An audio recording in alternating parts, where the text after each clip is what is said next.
Hello everyone, আজ তোমাদের জন্য একটা নতুন মেহেন্দির ডিজাইনের ভিডিও নিয়ে এসেছি।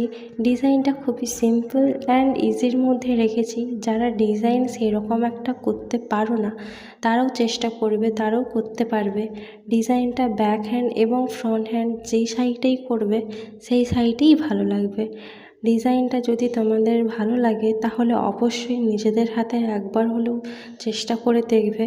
আশা করি সবারই ডিজাইনটা করতে পারবে, কারণ একবারে সিম্পলের মধ্যে রেখেছি ডিজাইনটা। যারা একবারে বিগিনার্স আছো, মেহেন্দি পরতে পারো না, তারাও একবার চেষ্টা করবে। ডিজাইনটা কেমন হয়েছে তোমরা সবাই জানিও।